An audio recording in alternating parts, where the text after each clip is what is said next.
Shows Denitra Vance as an addiction counselor sitting in a chair among a large circle of chairs of recovering addicts. Vance. Okay, everybody, my name is Wendy, and I'm an addict. The other members of the circle say, Hi, Wendy. Vance. Well, I'll say welcome back to those of you who keep coming back and working the program. It does appear we do have some new faces here today. If you could introduce yourselves. Shows Phil Hartman in a suit and Chris Farley in jeans and a hoodie with his arms folded and appearing frustrated. Hartman. Hi, I'm Ted. The others in the circle. Hi, Ted. Hartman. Yes, hello. Anyway, I myself am not an addict, but I am here in support of my son, Mikey, who has been ordered here by a judge. Why don't you say hi, Mikey? Farley rolls his eyes and says, My name's Mikey. The others in the circle. Hi, Mikey. Vance. And? Farley. And what? Vance. And you're an addict, correct? Farley. I don't think so. Vance. Well, why did the judge order you to attend this meeting then? Farley. Couple months ago, I took my dad's car out with my friends. I drank a few beers and finished off an 8-ball of Coke. And then my car accidentally killed some old lady who was crossing the street. Without looking both ways, she should have been more careful. Shows Philip Seymour Hoffman in the circle who says, Good God. Vance. And was that your first time doing cocaine? Farley. No. Vance. How regular of a user were you? Farley. I typically go through a couple grams a day. I hit a bump before I came in here. Hartman. Mikey. Vance. Why are you still using cocaine after your taking of it has already led to the death of a pedestrian? Farley. Whatever. That lady should have been more careful. And what? Why is she walking anyway? She can't take an Uber? Vance. Are you addicted to cocaine? Farley. No, I can stop whenever I want. Shows John Belushi in the circle who says, I remember when I felt that way. I was like you once, Mikey.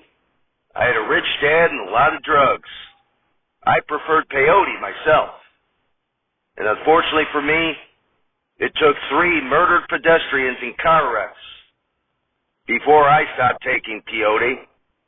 Shows Robin Williams in the circle who says, It took me 4 murdered pedestrians in car wrecks to stop taking mescaline. Belushi. Now wait a minute, we've talked about this before.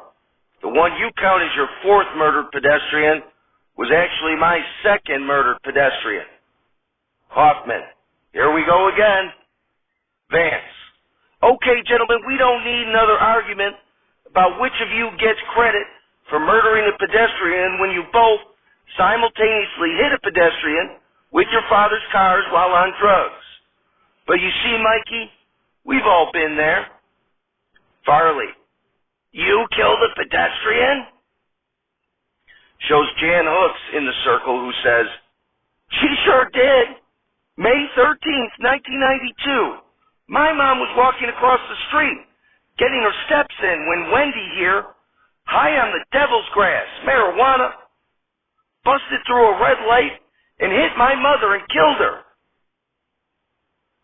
I was 15 at the time. It led me into developing a terrible heroin addiction. And on May 13th, 1995, Wendy's mom happened to be walking down the street, and I was so out of it from the smack that I went right through a red light and crashed right into Wendy's mom, killing her. Vance.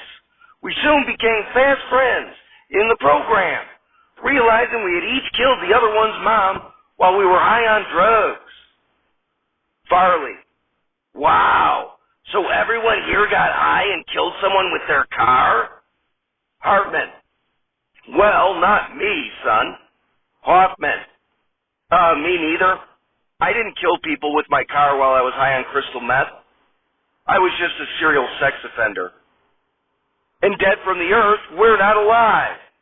It's Saturday Not Alive, starring John Belushi, Chris Farley, Phil Hartman, Jan Hooks, Norm MacDonald, Gilda Radner, Danitra Vance, and many other special deceased contributors.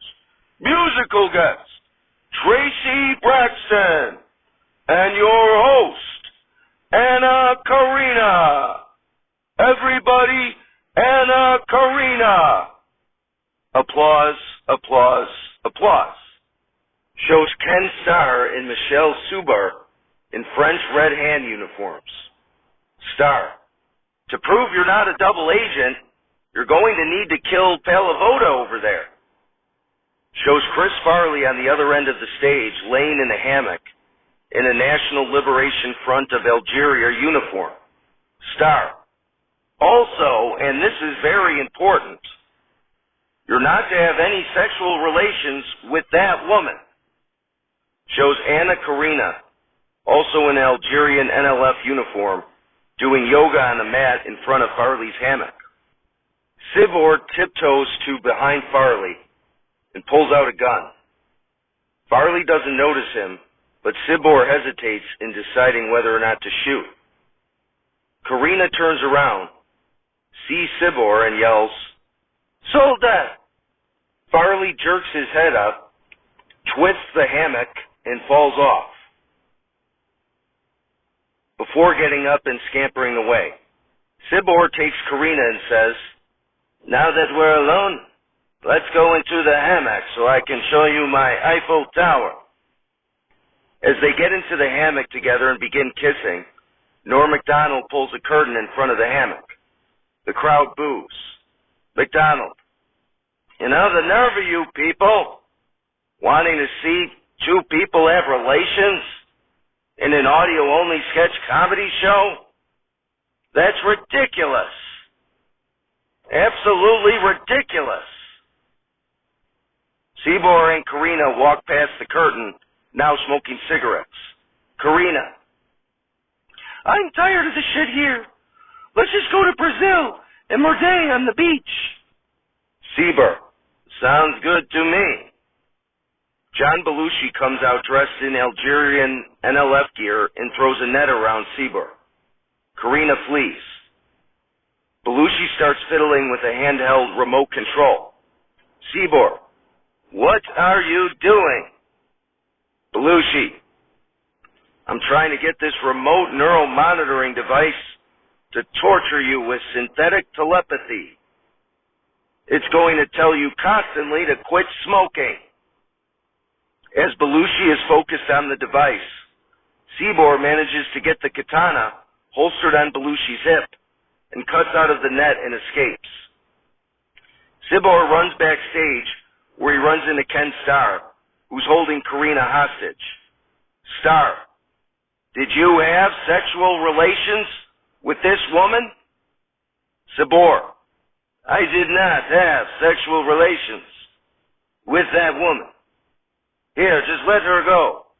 Let her go and I'll go kill the hammock boy." Jean-Luc Godard walks onto stage and yells, "Cut, cut. To the stage, please." Starr, Sibor, and Karina re-enter the stage. Godard turns to Sibor and says, "I want you to say, 'Let her go,' and I'll go kill the fat hammock boy, okay?" Sibor, "You got it." Karina, "Hey fellas, if you don't mind, can we take 5 so I can host this show here?" Godard nods. Karina, "Ken Starr, Michelle Sibor, and the newly departed, my ex-husband, French New Wave director, Jean-Luc Godard, everybody." Applause, applause, applause.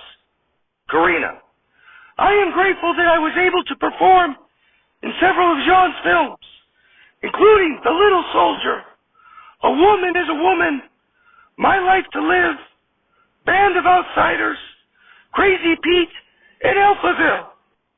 I was honored to be his muse. We have a great show tonight. Tracy Braxton is here, meaning it's the perfect time for last call. We'll be right back.